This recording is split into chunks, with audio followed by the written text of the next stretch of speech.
bem, conforme o prometido, estamos começando essa coisa nova aqui no canal, que é o Papo de Quadrinhos. Vamos falar de quadrinhos, em geral, quadrinho de todo tipo. Quadrinho de gibi de herói, gibi de cowboy, gibi de terror, gibi de sei lá do que, super-heróis. E a coisa que é mais consumida hoje em dia, mangás.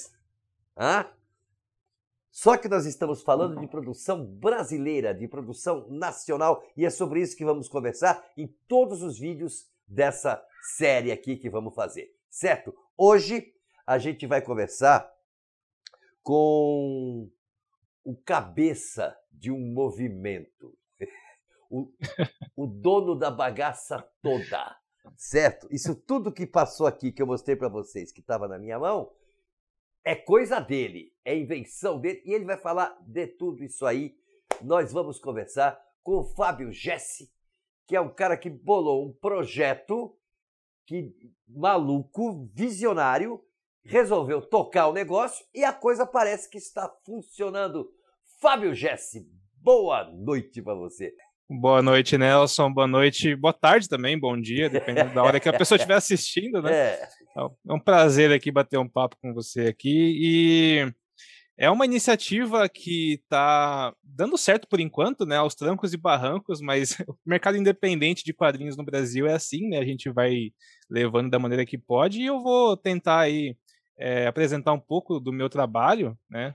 Que é bem vasto, né? E eu quase fico doido produzindo tudo isso aí, mas é isso aí, vamos trocar uma ideia aqui. Você fala de mercado independente, mas nesse momento, isso que você tem nas mãos, que nós vamos comentar um pouco mais detalhadamente já passou um pouco dessa fase do mercado independente. Afinal, Armor é um nome que engloba vários artistas independentes. Quando a gente pensa em mercado independente, quando fala assim, tem um menino fazendo quadrinho independente, a primeira coisa que vem na cabeça é fanzine, né? Verdade. E acaba a gente achando que é disso que está se falando. E de repente não, você está produzindo coisa de grande qualidade, muito bem cuidada, muito bem tratada, e assim, surpreendentemente, tem uma galera grande aqui, de gente muito legal, produzindo coisas muito boas. Tem um público-alvo, né? De verdade, vou ser muito honesto, muito sincero, eu não sou exatamente o público-alvo do que você produz. Mas mesmo assim, tem várias coisas aqui que eu gostei muito, mesmo eu não sendo o público-alvo, entendeu? Que bom. Você resolveu juntar uma galera de artistas de vários tipos de criadores, de roteiristas, de desenhistas, de blá, blá, blá, blá, blá, blá. Por que você resolveu isso? Do nada? Bom, é só para cravar o termo independente. A gente começou fazendo de forma independente, né? E a gente meio que se prende a esse termo porque, apesar da gente ter essa vasta produção e até recentemente ter aberto o CNPJ para futuramente realmente firmar uma editora, o termo independente a gente usa ainda porque não tem uma editora grande, né, fazendo todo o processo de diagramação, de revisão. É a gente que faz mesmo, os próprios autores, né? A gente vai revezando ali, cada um faz a sua parte e tal. Então não é um grande conglomerado produzindo uma história em quadrinhos como uma DC Comics, uma Marvel, uma própria Panini, uma JBC, que são editoras grandes no Brasil, né? Então a gente ainda usa esse termo independente porque a gente se sente meio que independente, né? No meio de tanta coisa grande, a gente é pequeno ali produzindo quadrinho, por mais que esteja cada vez maior, né, a qualidade gráfica dos projetos e tal. A gente pega e lê aqui, eu chamaria de créditos, eu não sei como você chama. O editorial, né? Aqui. O número de pessoas envolvidas em diagramação, em letras, não é você e mais um. Já tem uma galerinha aí, né? Os primeiros era o meu nome que aparecia em todos, né? Aparecia no canal, meu canal, Papo com Machado. Iluminação, Nelson Machado. Câmera, Nelson Machado. Edição, Nelson Machado. Faxina, Nelson Machado. Cafezinho, Nelson Machado. Até o cafezinho, né? Explica uma coisa para mim. Agora, a gente já volta já nesse histórico todo, mas eu tenho uma curiosidade muito grande. Sempre tive na minha vida inteira. É uma coisa que você fez nessa revista. Utopia, do Valdenis Lopes. Isso. Certo? Essa aqui. Muito bem. Muito bem. Aqui diz assim, tem arte, Valdenis Lopes, consultoria, não sei, Gibson, impressão, gráfica MX, capa, Valdenis, tem letrista, Fábio Gessi.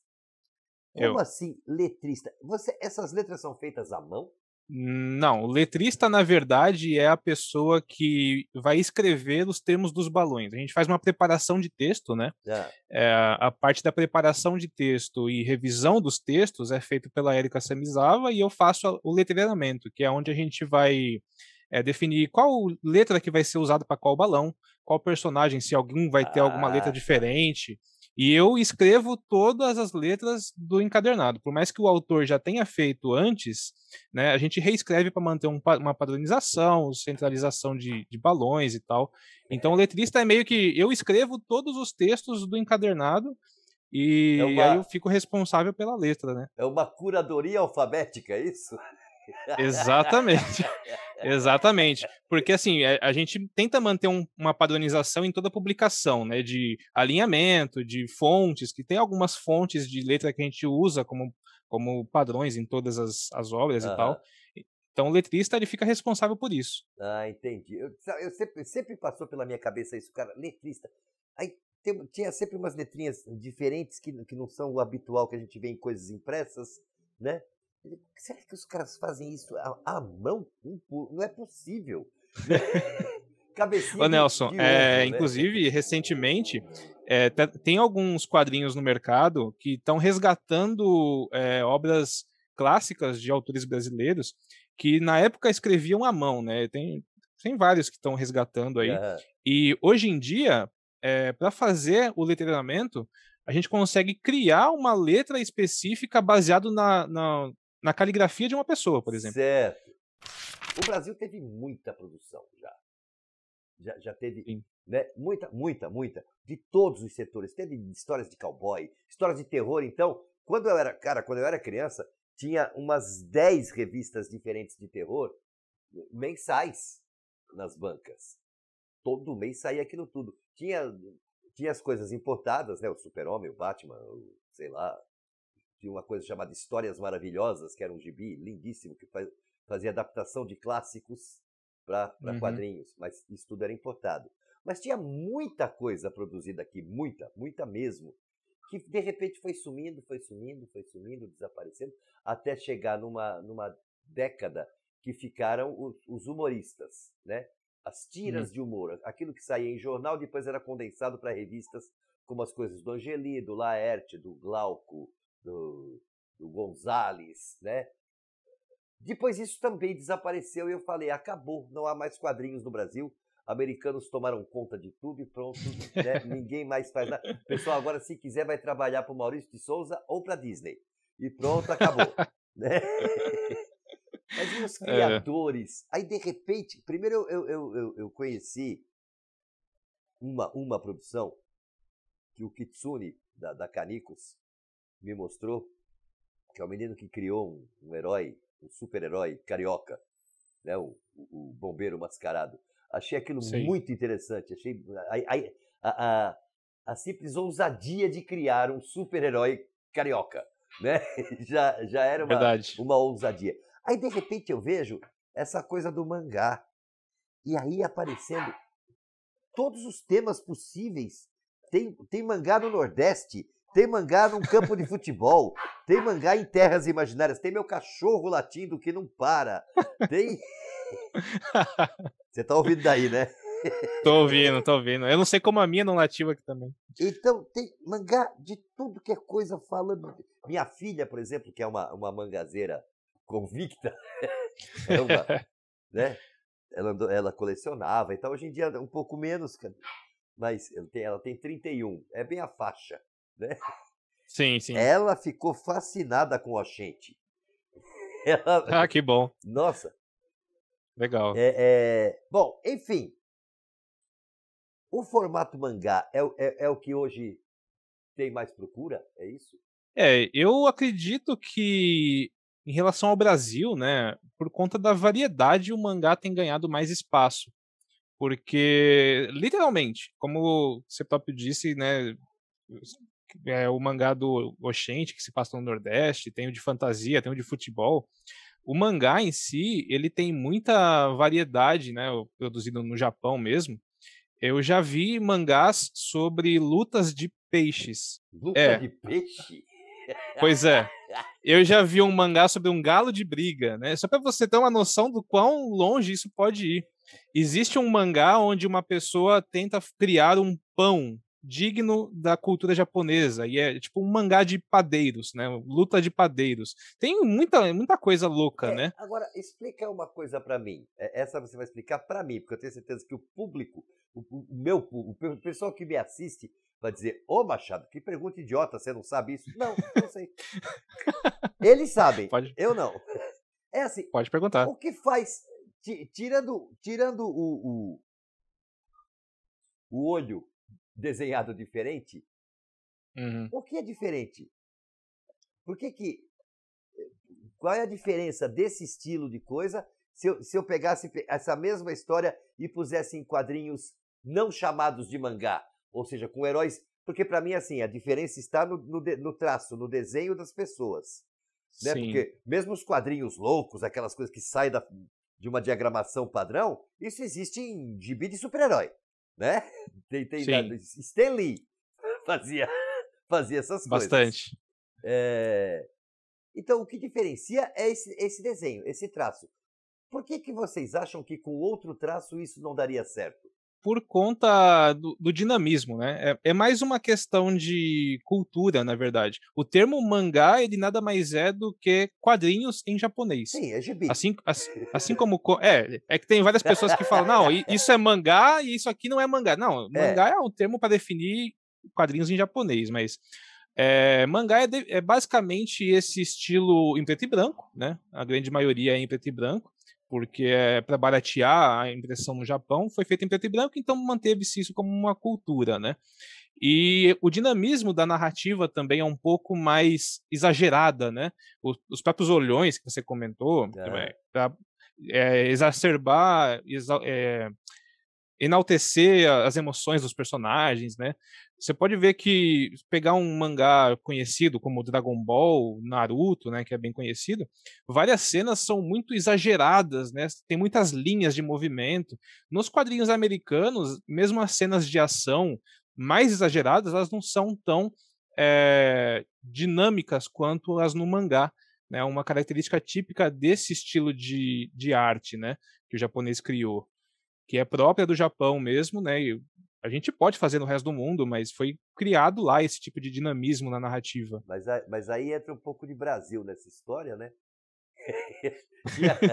tinha um quadro, o Jô Soares, quando ele fazia programas de humor. A Rainha Elizabeth era jovem ainda nesse tempo. Faz um tempo.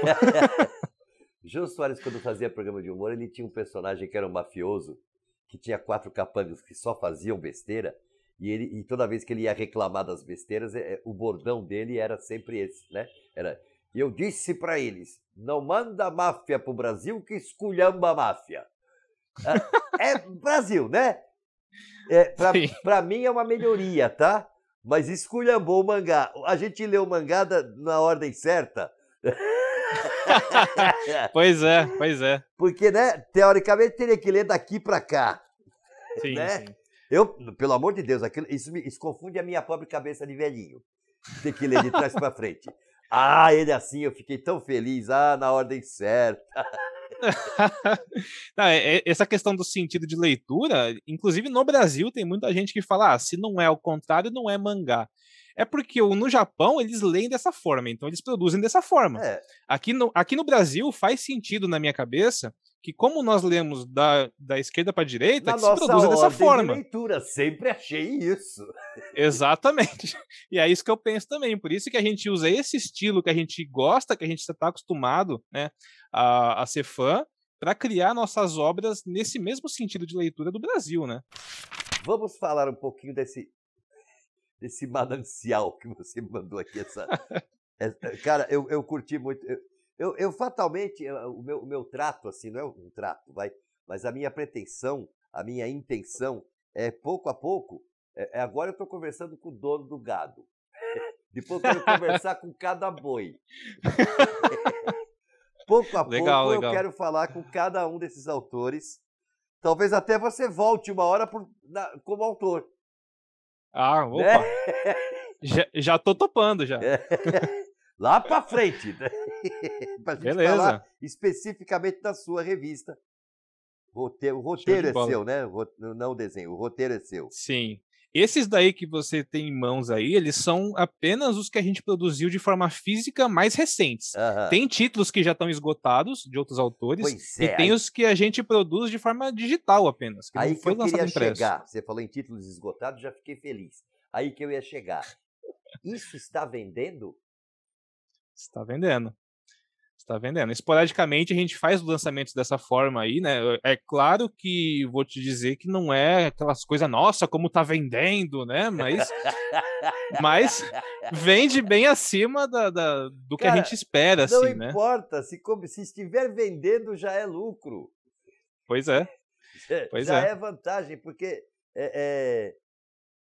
há uma cultura, né, que me entristece um pouco, de que se é feito no Brasil não deve ser lá grande coisa. Então a pessoa nem tenta, né? É assim com o cinema, é assim com, sei lá, com tudo, com revistas, com música, com tudo. Tem muita gente pensando assim. Eu fico muito triste porque a gente produz tanta coisa boa em todas as artes, tanta coisa bonita, bem cuidada, bem elaborada, tanta coisa boa, e as pessoas não querem nem olhar para saber se vão passar a gostar ou não. Assim, eu não tenho circulado por aí. Na verdade, ultimamente eu não tenho circulado em lugar nenhum. Né? Nem eu. Não estão deixando muito, nem adianta muito circular, não tem o que fazer. Pois é. Mas essas coisas vão para a boa e velha banca, ou a banca caiu de moda, não existe mais? A banca caiu muito de moda. Porque no Brasil a gente tinha basicamente uma distribuidora só, né? E ela meio que está em processo de descambar para falência. Então, o que já era difícil de distribuir para um país tão grande, ficou pior ainda agora, né? Então, a gente basicamente faz vendas online, porque a gente tem como forma de envio aí o correio e tal, né? Mas distribuição em bancas de jornal e livrarias é bem difícil no país, né? Mesmo para editoras grandes, imagina para pessoas independentes, assim, menores, né? Eu sei que um dia eu tentei distribuir meu livro, eu sei como é. É dureza. Eu tentei colocar meu livro em bancas. Não, desisti, esquece, não vai rolar. Complicado. Por um tempo, a gente tentou fazer distribuição aqui na região onde eu moro, né, no interior de São Paulo. Eu mesmo fui em cada uma das bancas, deixei lá em comodato alguns quadrinhos, e no mês seguinte eu voltei para pegar. Vendeu um ou outro, os que não vendeu estava tudo desbotado por pegar sol, tudo cheio de pó, porque até o jornaleiro não teve muito cuidado, então eu falei logo, já que se eu estando próximo das bancas acontece esse tipo de perda, né, imagina mandar para uma banca muito longe. Não tem muito capricho, né? Mas aí você não tem uma tiragem grande, né?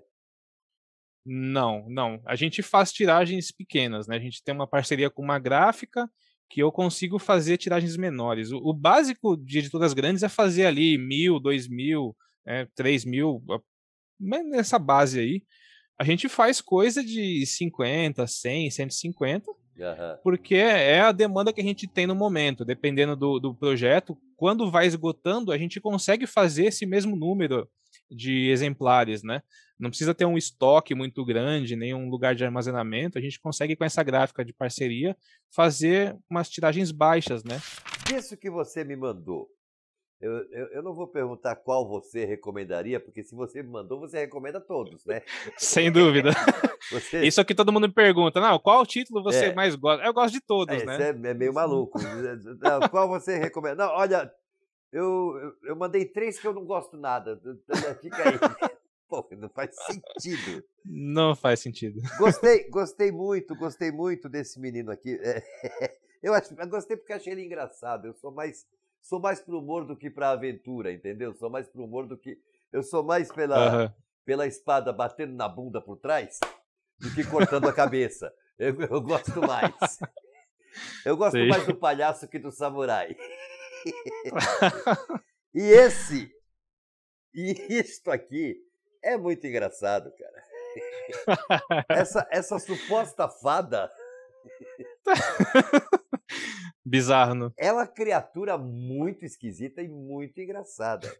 Todos os personagens têm lá a sua graça, mas ele é muito... Eu gostei muito. Veja bem, públicos-alvos. Já minha filha já não curtiu tanto. Ela gostou mais do Oxente. Ela ficou fascinada com o Oxente. Que bom, você tem material para todos os alvos, né? A minha ideia é exatamente isso, é ter variedades, né? Porque por mais que a gente atinja uma idade ali de público-alvo, que seja o foco, a minha ideia é ter gêneros variados, porque cada pessoa gosta de uma coisa, né? Mas gêneros variados, mas sempre será mangá? Na verdade, sempre não. Eu tenho projetos de quadrinhos que fogem um pouco do estilo mangá, mas como a maioria da equipe que eu trabalho hoje é nesse estilo, eu ainda não consegui trabalhar esses outros estilos diferentes. Mas eu tenho ideias de fazer, sim. Tem até roteiros meus, né, que eu estou tentando achar algum ilustrador que consiga fazer e tentar fazer uma HQ um pouco mais adulta, né, menos infanto-juvenil, menos adolescente. Eu tenho projetos, né? Vamos ver se dá certo no futuro. Tem público para quadrinho adulto? Tem. Aí que tem, porque o adulto é o que consegue comprar os quadrinhos, Sim, né? o adulto é que tem a grana, mas o adulto, assim, eu sou adulto, tenho 67 anos. Se eu for comprar alguma coisa, eu vou comprar Asterix. E Asterix não é feito para público adulto, certo? Certo. Realmente. Mas dependendo da temática, a gente pode fazer, por exemplo, um thriller policial, né? Seguindo um estilo cinematográfico. Tem uma coisa que era meio não é exatamente adulto, era um pouco adulto, as revistas italianas, né? Sim. Da Bonelli. Da Bonelli, Tex. O Martin Mister, o Dylan Dog, são revistas, principalmente o Martin Mister. Deve ser Martin, né? Mas não sei se é Martin ou Martin. Principalmente ele, dependia de você ter conhecimento de algumas coisas para entender o que estava acontecendo naquela história. Então era mais voltado para adultos mesmo. E que é uma pena, desapareceu também um pouco do mercado, tem uma coisinha ou outra por aí, mas isso sumiu, né? Mas as revistas eu fico assim, torcendo para aparecer e não aparece. É o terror, cara. É a revista de terror. O mangá, como eu disse, ele é muito vasto, né? No próprio mangá, a gente consegue encontrar obras mais adultas, né? Tem o Lobo Solitário, por exemplo, sendo publicado no Brasil, que é um mangá de samurai com temáticas bem pesadas, né? Que às vezes a pessoa não tem conhecimento, acha que é mangá que ele traz para frente, que é mais infanto-juvenil, mas ele tem temáticas mais adultas. Tem thrillers psicológicos, né? Tem um mangá chamado Monster, que eu acho que é um mangá indicado para aquele adulto que tem um preconceito com o mangá, que acha que é só gibizinho, ele vai ler Monster, ele vai, nossa, isso aqui tem um diferencial, né? Uhum. Dá para ver a vastidão da narrativa do mangá, né? Tem desde coisa para criança de 2, 3 anos, né, que nem sabe ler ainda, e tem para adultos aí, para jovens de 60 e poucos anos também.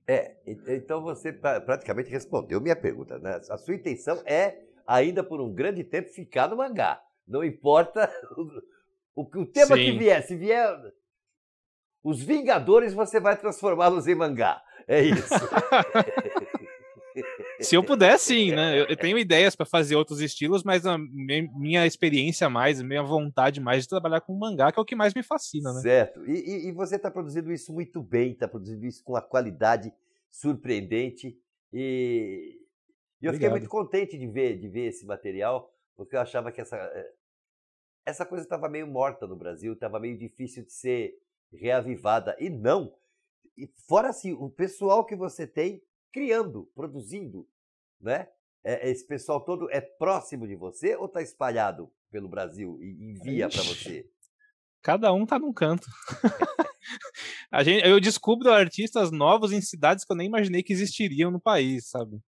Tem artista do Piauí, de uma cidade chamada Piracuruca, que eu nunca tinha ouvido falar.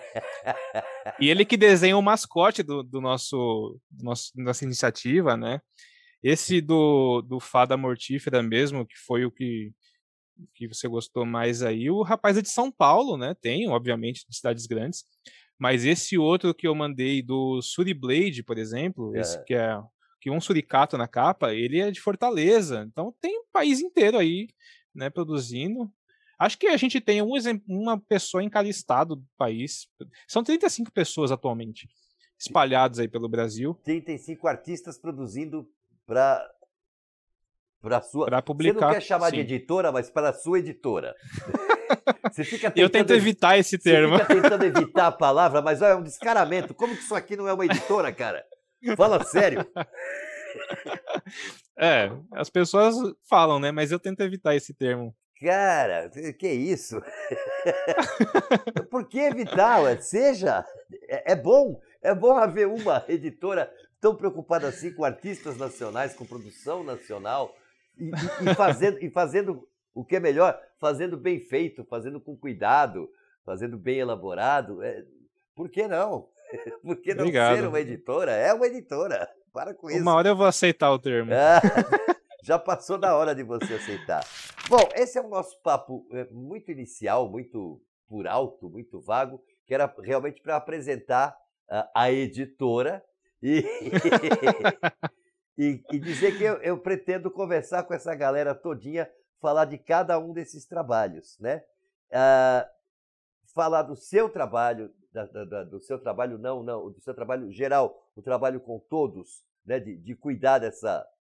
Eu acredito que sejam todos muito jovens, né? Sim, tem idades variadas, na verdade. Cuidar dessa molecada toda aqui. Era a intenção desse primeiro. Na verdade, a intenção desse primeiro era testar o programa, testar o vídeo, para ver se ele funciona e para ver se sai, porque esse é um tema que eu não domino. É um tema do qual eu estou aqui fazendo perguntas mais como público do que como apresentador, como comandante da coisa, porque eu não domino. Eu domino como consumidor, e consumidor de coisas antigas, não de coisas tão atuais, né? Então, na verdade, eu vou aprendendo aqui junto, tentando entender as coisas junto. Excelente. Então, esse primeiro papo é um papo de introdução da ideia, e foi muito legal que o primeiro pudesse ser com alguém que comanda uma parte do show no país, porque você comanda uma parte do show. Você tem gente lá em Piracuru, é isso que você falou? Piracuruca, no Piauí. Piracuruca, e tem gente em São Paulo, e provavelmente tem alguém lá de Porto Alegre, né? Tem. E talvez de Cuiabá. Então, você está comandando um pouco o show no país. Eu sei, você não quer o peso. Pode-se dizer que sim. Você não quer o peso, não quer a responsabilidade, mas dançou, compadre, vai ter. Já tem. Paciência. Tem que assumir, né? Paciência. É assim que é. Eu quero te agradecer por dispor desse tempinho aqui para nós. Eu tenho mais uma coisinha para perguntar para você, mas essa pergunta eu vou fazer daqui a pouco, porque eu vou encerrar aqui. Depois nós vamos fazer mais um trechinho que é exclusivo para membros do canal, onde eu quero que você me fale sobre como alguém chega aqui, mas não agora. Esse vai exclusivo para membros do canal. Beleza. Fábio Jesse, o homem dos mangás no Brasil, de mangás muito bons, de mangás bem feitos, de mangás bonitos. É verdade, cara. Eu tô impressionado com a qualidade do teu trabalho. Estou bem impressionado com ela. Eu espero que venda muito. Eu espero que isso Obrigado. Se espalhe aí pelo país mesmo e que faça sucesso e que as pessoas comecem não só a comprar que volte um hábito que nós tínhamos quando eu era criança, que era tão legal, cara. Tá, não pode mais ser na banca, né? Mas que seja na internet o hábito de perguntar, já saiu o número 2? Pois é, pois Né? é. Porque não das pessoas olharem, olha, o que é isso? Acho que eu vou comprar. Não, não, não. Comprou um, o mês que vem outro. 15 dias antes começa a ir lá encher o saco do dono da banca. Já saiu? Já chegou? Já chegou? Os donos de banca enlouqueciam com a gente com essa história. Seria Pois bom é. se isso voltasse a acontecer, mesmo que seja pela internet. Inclusive, eu recebo perguntas assim, e o próprio Oxente, ele vai sair o volume 2 no mês que vem. E já tem um monte de gente me perguntando aí desde que a gente lançou o 1, né? E é muito divertido a gente lidar com os leitores e tal, e falando, nossa, eu gostei de tal característica do quadrinho e tal, quando que sai o próximo volume? É muito divertido, eu me divirto muito fazendo isso. Eu não sou exatamente assim um analista desse tipo, de tal detalhe, de tal detalhe. Às vezes eu pego alguma coisa, como o Kitsune falou, que bom que você vai fazer uma resenha sobre... Não vou fazer resenha, cara. Resenha é para especialista, eu vou bater um papo. Você enlouqueceu. Eu li, gostei, não gostei, curti, dei risada, achei uma... É isso que eu posso dizer. Resenha? Não tenho esse conhecimento para fazer resenha. É normal. Não dá. Fábio, Jesse, eu quero te agradecer esse papo aqui. Papo curto, papo rápido, mas papo bom. E você deverá voltar aqui mais vezes, até porque, como você tem uma editora cheia de coisas, né? A gente ainda vai ter que conversar de novo. Fora que uma hora eu pretendo primeiro conversar com os seus, como eu chamaria, afiliados? Por quê? Pode chamar de autores mesmo, né? Não sei o que, né? Como eles se sentem. Acho que a gente, pelo que eles me falam, a gente é meio que uma família grande, né? Porque a gente conversa todo dia, eu acho que eu converso mais com eles do que com alguns membros da minha própria família, sabe? Tá bom, eu quero conversar com cada um dos seus artistas, seja Ótimo. como eles se sentem, e uma hora, fatalmente, eu vou ter que conversar com você, não sobre o todo, mas sobre um único trabalho, né? A gente vai bater esse papo. Por enquanto, eu quero te agradecer, sei lá, dar teu recado, dar endereços, dar caminhos para se chegar onde tem que chegar. Fala aí. Beleza, então essa editora, né, que o Nelson falou, se chama Armon, né, a gente tem aí Instagram, tem o nosso site que é estudioarmon.com.br, o Instagram @estudioarmon, o Facebook também, Estúdio Armon, só jogar lá na pesquisa. A gente tem um canal no YouTube onde tem lives todas as terças, tem vídeos de domingo e sexta também, falando sobre as nossas produções e quadrinho nacional em geral, né? Eu preciso assistir a gente esse canal para entender um pouco mais do assunto, né? Então, lá a gente tem as lives que eu falei de terça, às vezes a gente tem um quadro, né, esporádico, mas que a gente fala sobre a criação do quadrinho. Então ensina para a galera novata ali que está querendo publicar como fazer, né? Qual o caminho, né? Não que a gente seja dono da verdade, mas a gente ensina o que a gente fez, né? O que a gente está fazendo. E a gente tem também uma revista digital mensal, onde a gente publica todos esses títulos aí impressos, a gente publica primeiro digital em capítulos. E aí, conforme a gente vai produzindo, e compila eles no impresso para fazer aí a venda do encadernado, né? Então a gente tem essa produção constante, mensal. Alguns desses títulos eles são bimestrais, outros são mensais. E sai todo começo de mês, divulgado no Facebook, né? E tem nas plataformas lá do site para ler. No próprio site dá para ler tudo isso daí, né, a maioria, de forma gratuita, inclusive. E alguns, né, são exclusivos do impresso, alguns são exclusivos de um aplicativo que a gente tem parceria, que é o Super Comics. Tem vertente para tudo que é lado, né? Mas basicamente, se acompanhar as redes sociais lá, @Estúdio Armon. É um trampo, hein, compadre? Nem me fala. Nem me fala. Eu só não fico doido porque eu não sei o que acontece. Uma hora eu vou despirocar de vez aqui. Legal, bom papo, boa conversa, muito obrigado. A gente termina aqui, mas daqui a pouquinho entra outro vídeo exclusivo para membros, onde o Fábio vai contar para nós alguns segredos, como se chega, como você conseguiria. Ou eu gostaria de fazer, desse momento, gostaria de fazer a ter um desse na sua mão? Existe um caminho? Não sei. Ele vai contar para nós. Tá bom? Obrigadão, Fábio. Bem. Obrigado pela oportunidade.